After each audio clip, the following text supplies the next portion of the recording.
नमस्कार, स्वदेश न्यूज देख रहे हैं आप। मैं हूं आपके साथ अभिजीत तिवारी। विशेष सत्र की तैयारी, नारी शक्ति किस पर भारी। मध्य प्रदेश विधानसभा का विशेष सत्र कल आहूत होने जा रहा है। इस विशेष सत्र में संसद में पारित न हो सके महिला आरक्षण बिल यानी कि नारी शक्ति वंदन अधिनियम को लेकर चर्चा होगी। महिला आरक्षण और महिलाओं के राजनीतिक सशक्तिकरण के मुद्दे पर सत्ता पक्ष और विपक्ष दोनों ने अपनी अपनी रणनीति तैयार कर ली है, जिससे सदन में तीखी बहस देखने को मिल सकती है। प्रदेश सरकार इस विशेष सत्र के जरिए महिलाओं की भागीदारी बढ़ाने और उनके राजनीतिक प्रतिनिधित्व को लेकर अपनी प्रतिबद्धता को प्रमुखता से सामने रखेगी। साथ ही महिला सशक्तिकरण के मुद्दे पर व्यापक चर्चा भी की जाएगी। खास बात यह है कि संसद में महिला आरक्षण बिल को विपक्ष द्वारा समर्थन न दिए जाने का मुद्दा भी उठाया जाएगा। वहीं कांग्रेस 2023 में महिलाओं को 33% आरक्षण देने का संकल्प पत्र सदन में ला सकती है। बता दें कि केंद्र सरकार द्वारा लाया गया महिला आरक्षण से जुड़ा 131वां संविधान संशोधन बिल संसद में पारित नहीं हो सका, जिसके बाद मध्य प्रदेश समेत देश भर में नारी शक्ति के मुद्दे पर सियासत तेज हो गई है। भारतीय जनता पार्टी ने कांग्रेस और विपक्ष को नारी शक्ति का विरोधी बताया है, जबकि कांग्रेस ने भाजपा पर विरोध महिला आरक्षण को लेकर जनता को गुमराह करने और चुनावी फायदा उठाने का आरोप लगाया है। इसी कड़ी में मध्य प्रदेश में एक दिवसीय विधानसभा सत्र बुलाया गया है, जिसमें महिला आरक्षण पर विस्तृत चर्चा होगी। विशेष सत्र को देखते हुए दोनों दलों ने अपने विधायकों को सदन में उपस्थित रहने के निर्देश दिए हैं। इस बीच मुख्यमंत्री डॉक्टर मोहन यादव ने महिला आरक्षण बिल को लेकर कहा है कि लोकतंत्र एक निर्णायक दौर से गुजर रहा है और संसद में जो घटनाक्रम हुआ वह निंदनीय और कष्टकारी है। वहीं कांग्रेस प्रदेश अध्यक्ष की ओर से भी इस विशेष सत्र को लेकर प्रतिक्रिया सामने आई है। तो इस चर्चा पर आगे बढ़ेंगे, लेकिन उससे पहले जो प्रतिक्रियाएं आई हैं वो आपको सुनवा देते हैं।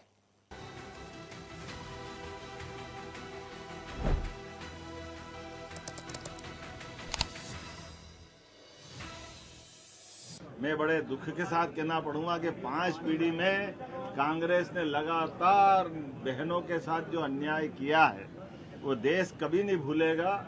और इसी क्रम में यशस्वी प्रधानमंत्री श्रीमान नरेंद्र मोदी जी ने 33% आरक्षण देकर के पूरे देश के सामने देश की आधी आबादी को हक दिलाने का, अधिकार दिलाने का जो निर्णय किया था, लेकिन कांग्रेस के कुत्सित षड्यंत्रों के कारण से कांग्रेस और तथाकथित उनके सारे टीएमसी, समाजवादी पार्टी, डीएमके तमाम विरोधी गठबंधन ने इस अच्छे अधिनियम को धराशायी करने में जो भूमिका अदा की है, मैं उसकी कठोर शब्दों में निंदा भी करता हूं। और कल हम सदन में पुनः इस बात के लिए संकल्प पारित करेंगे कि चलो एक बार और समझो। अगर वो बिल कराना है तो आपने पहले जो 23 में बिल लेके आए थे उसमें जातिगत जनगणना की बात की थी, वो क्यों नहीं करना चाहते? ओबीसी के साथ अन्याय क्यों करना चाहते हैं?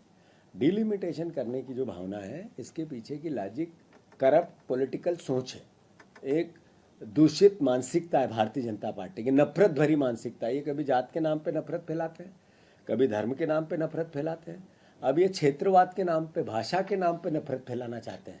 मतलब नफरत फैला के कैसे भी सत्ता में रहना चाहते हैं, उसका नाम है नरेंद्र मोदी। तो ये जो पूरा बिल था इस सोच का के कारण आया था। महिला आरक्षण बिल 2023 में पास हुआ, उसका नोटिफिकेशन है, आप सबके बीच में है, अभी मैंने ट्वीट भी किया है।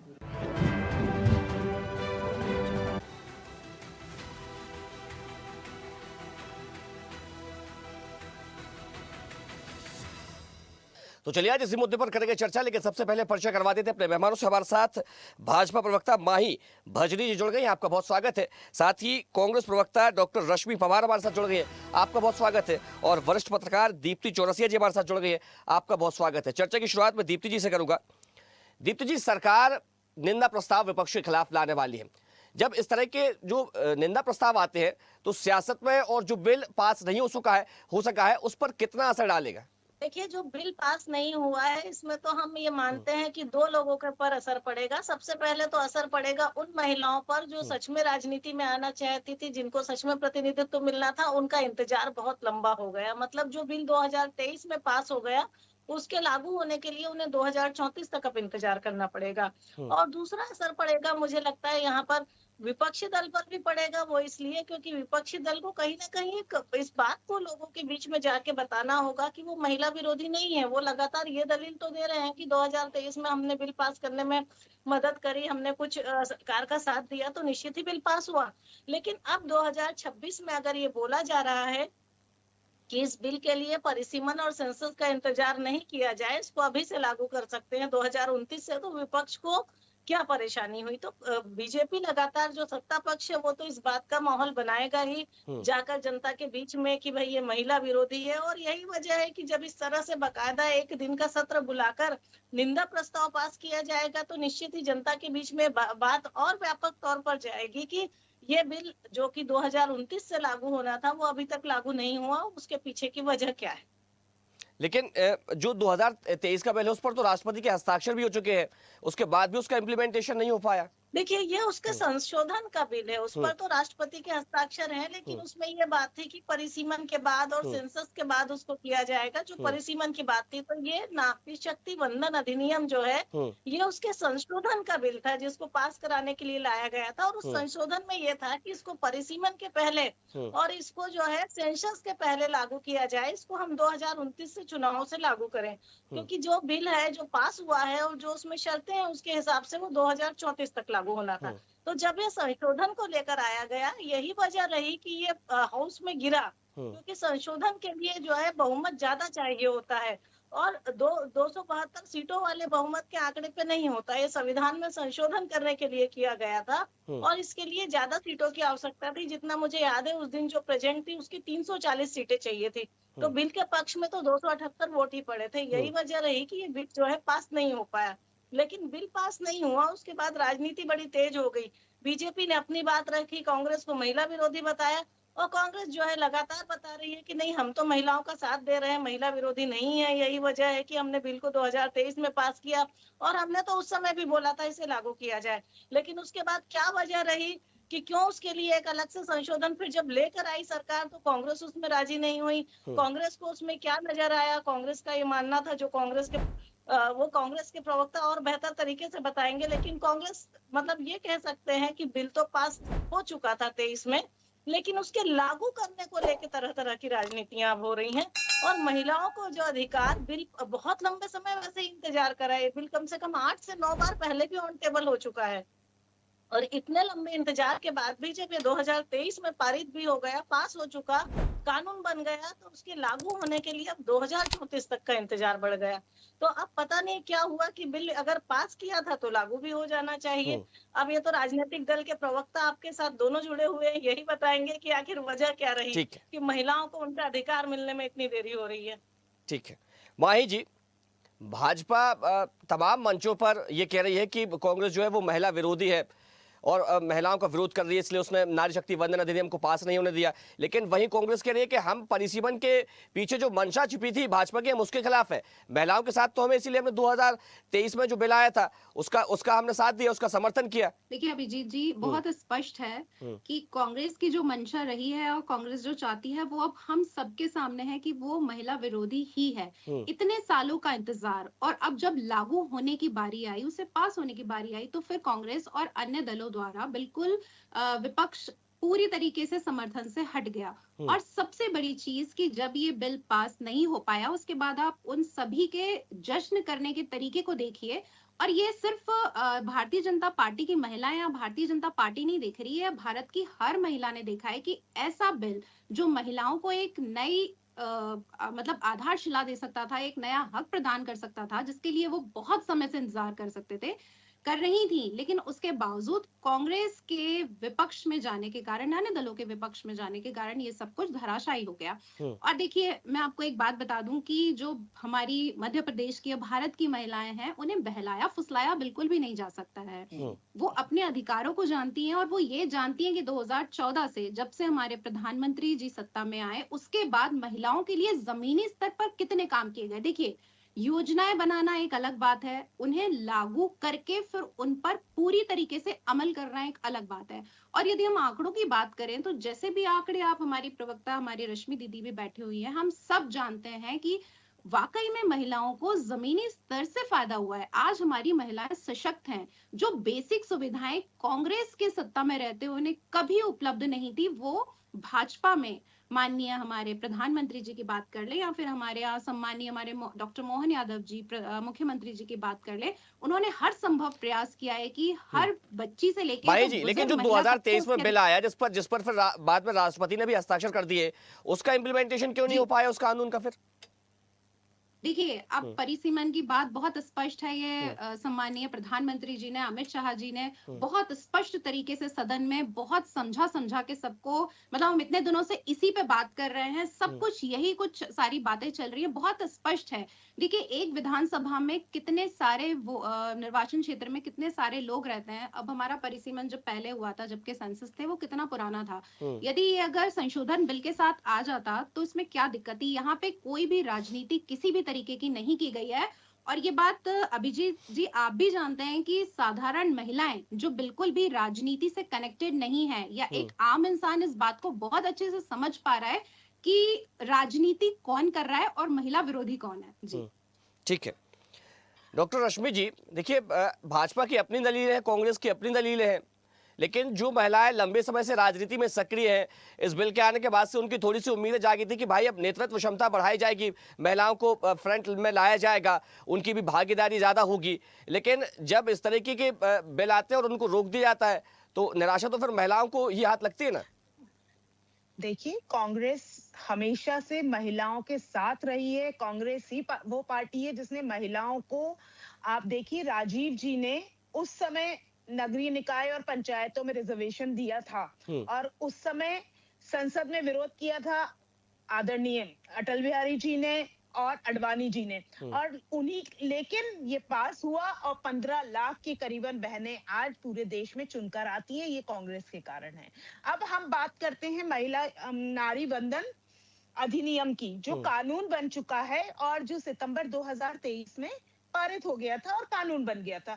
हम तो कह रहे हैं उसको यथावत 543 सीटों पर आज अभी और इसी वक्त लागू कर दें। हमारी तो सिंपल सी यही मांग है कि इसको आज इसी वक्त और इसी समय लागू किया जाए।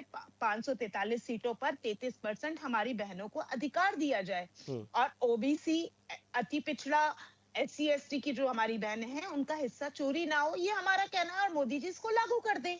30 महीने तक क्यों नहीं लागू किया? और आपने क्या जातिगत जनगणना में फंसाकर, परिसीमन में फंसाकर देश को, देश की संरचना को उत्तर से दक्षिण तक तोड़ने अभी का आप कह जो रहे काम जाति किया जनगणना है। में फंसाकर कांग्रेस के नेता तो ये पीट पीट करके रहे थे कि जो ये निर्णय लिया गया, फैसला लिया गया, ये हमारी वजह से लिया है।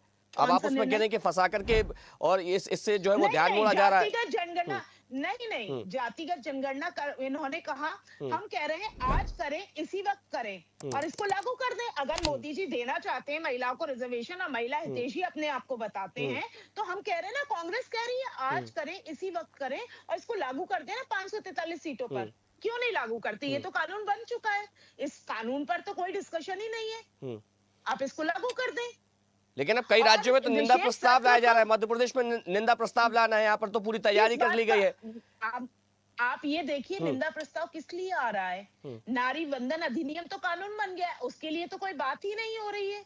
ये जो पिछले दरवाजे से परिसीमन की बात कर रहे थे, जनगणना आप कह रहे हैं 25-26 में जनगणना आप करा रहे हैं, तो जनगणना आप करा रहे हैं तो 29 में उसको लागू कर दें। और जब 29 में आपको लागू करना है तो उसके लिए विशेष सत्र का प्रोपेगेंडा क्यों? पिछला सत्र जो गया है उस पर हम बात कर सकते थे, उसमें महिला अधिनियम की बात हो सकती थी। अभी आने वाला जो मानसून सत्र है, हम उसमें महिला अधिनियम की बात कर सकते थे।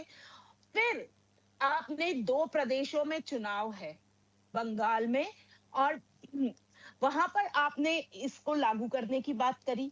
भाई ये तो आप किसी 29 में लागू करना चाहते हैं तो विशेष सत्र बुलाने की जरूरत क्या थी? और हम कह रहे हैं, कांग्रेस तो आज भी कह रही है और कांग्रेस के सहयोगी दल कह रहे हैं आज इसी वक्त इसको लागू करें। हम तैयार है, मोदी जी का स्वागत है, करें। ठीक है, जवाब ले लेते हैं। माही जी क्या कहेंगे?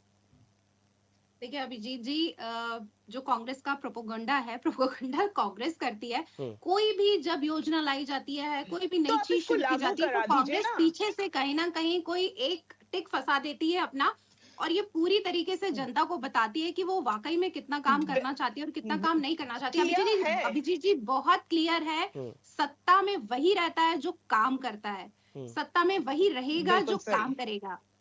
जी ठीक है दीप्ति जी, देखिए इस पूरे मसले को लेकर भाजपा और कांग्रेस अपने अपने तरीके से अपने आप को सही साबित करने में जुटी हुई है। एक कह रहा है कि भाई हम नारियों के हितैषी है, दूसरा कह रहा है हम नारियों के हितैषी है, तो कोई किसी पर विरोधी होने का आरोप लगा रहा है। लेकिन जो महिलाएं हैं वो अपने आप जो अपने साथ ठगा महसूस करने लगी हैं, कैसे उनका उत्थान हो पाएगा, कैसे उनकी नेतृत्व क्षमता को फिर बढ़ाया जाएगा यदि ऐसे ही पेच फंसा रहेगा फिर? अब यही बात थोड़ा समझ से परे हो रही है कि हितैषी कांग्रेस भी है महिलाओं की, बीजेपी भी महिलाओं की हितैषी है, उसके बाद भी महिलाओं के हित में ये बिल जल्दी क्यों नहीं लागू हो पा रहा।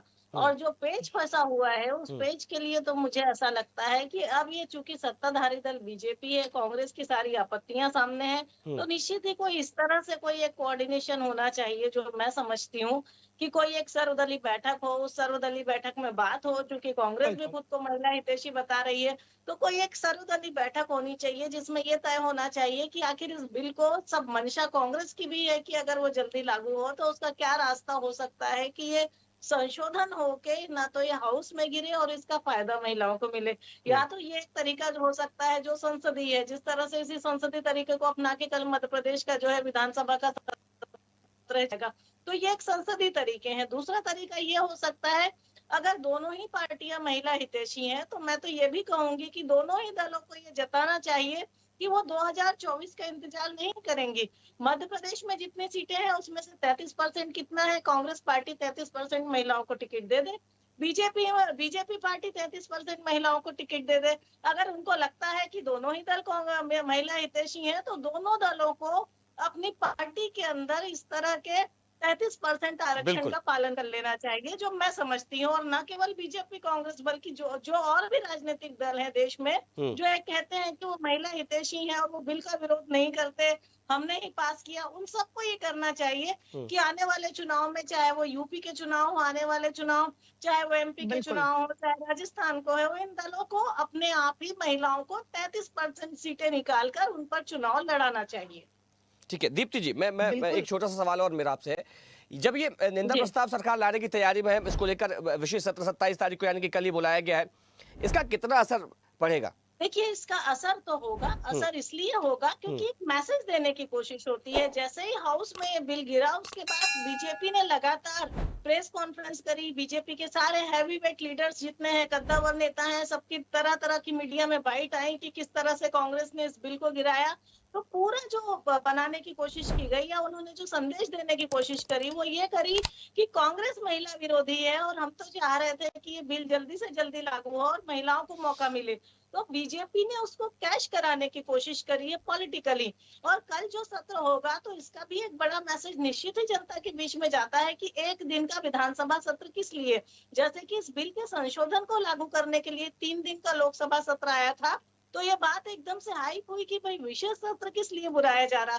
तो कहीं ना कहीं मीडिया में खबरें आती हैं, लोगों तक जाती हैं, और जब ये संदेश देने की कोशिश होती है, बीजेपी ने ये भी संदेश दिया कि हम तो स्पेशल सत्र बुलाकर जो है इस संशोधन को पास कराएंगे और महिलाओं को 29 से अधिकार देंगे, लेकिन कांग्रेस के साथ नहीं देने के चलते, चूंकि संशोधन बिल था इसलिए उससे ज्यादा वोट की जरूरत थी और कांग्रेस और दूसरे दल जिन्होंने साथ नहीं दिया उसके चलते बिल गिर गया, संशोधन जो है नहीं हो पाया।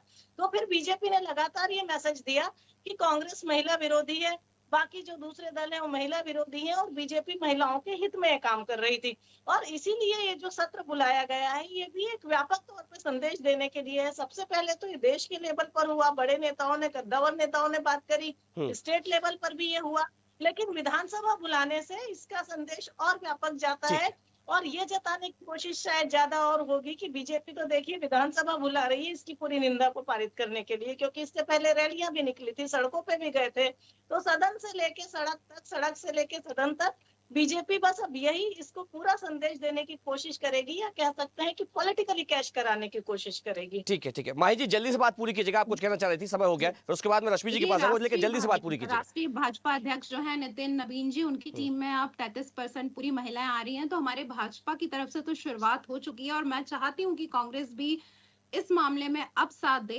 साथ छोड़ा है लेकिन संगठन तक 33% महिलाओं से बात नहीं है, बात तो ये है कि चुनावी मैदान में जी कितने परसेंट बिल्कुल, महिलाएं। लेकिन संगठन स्तर पर भी आप शुरुआत क्या- हो गई है, मैं बस आप- वो कह रही हूँ। आप क्या कितना महिलाओं को सम्मान है, ये तो मधु किश्वर जी चीख चीख कर बता ही रही हैं और आप लोग सब सुन ही रहे हैं। रही बात मध्य देखिए, प्रदेश की मोहन अच्छा, क्या मोहन भाजपा और भागवत जी कांग्रेस ये के आश्वस्त करती है देखिए कि वो रश्मि 33% जी, महिलाओं को टिकट सम्मान देगी, तो उन्हें चुनाव में कांग्रेस कितना उतारेगी? करती है, ये सब भी हम वो हम- बहुत भरपूर अच्छे तरीके से वो माही जानते जी, हैं। माही जी, तो ये माही सारी जी, रश्मि जी, चर्चा में यहाँ पे करने की आप दोनों से मेरा आवश्यकता सवाल है, मुझे क्या नहीं लगता भाजपा और है। कांग्रेस ये आश्वस्त करती है कि 33% आरक्षण जो है वो महिलाओं को दिया जाएगा और उन्हें चुनाव लड़ाया जाएगा? सवाल मेरा आप दोनों से, दोबारा उसको रिपीट करें please। क्या भाजपा और कांग्रेस ये आश्वस्त करती है कि वे 33% महिलाओं को चुनाव में उतारेंगी? बिल्कुल बिल्कुल ये समय के साथ बिल्कुल हमारे जो भी हमारे नेतृत्व है, जो भी जैसा भी आगे होगा वो अब समय ही बताएगा। चलिए ठीक है, समय हो गया इस चर्चा को हमें यहीं विराम देना पड़ेगा। हमारे साथ जुड़ने के लिए माही जी आपका बहुत शुक्रिया, रश्मि जी आपका बहुत धन्यवाद और दीप्त चौरसिया जी आपका भी बहुत धन्यवाद। तो मध्य प्रदेश की सरकार निंदा प्रस्ताव कल लाने वाली है और इसके लिए एक विशेष सत्र बुलाया गया, पूरी तैयारी कर ली गई है, विपक्ष को घेरने की रणनीति बनाई गई है। दरअसल भारतीय जनता पार्टी और मध्य प्रदेश की सरकार और केंद्र की सरकार लगातार ये आरोप लगा रही है कि महिलाओं के उत्थान के लिए हम तो काम कर रहे हैं, लेकिन कांग्रेस जो है वो उसमें अड़चन डाल रहा है। 33% आरक्षण हम देना चाह रहे हैं, लेकिन कांग्रेस कहीं ना कहीं रोड़ा बन जा रहा है और महिलाओं के उत्थान की जब भी बात होती है तो कांग्रेस हमेशा ये कहता है और हमेशा कोई ना कोई अड़चन पैदा कर देता है। फिलहाल चर्चा में इतना ही। देखते रहिए स्वदेश न्यूज, सबसे पहले देश। देखते रहिए स्वदेश न्यूज। अगर आप इस वीडियो को सोशल मीडिया हैंडल फेसबुक या इंस्टाग्राम पर देख रहे हैं तो हमें फॉलो करें, अगर यूट्यूब पर देख रहे हैं तो सब्सक्राइब करें और बेल आइकन दबाना ना भूलें।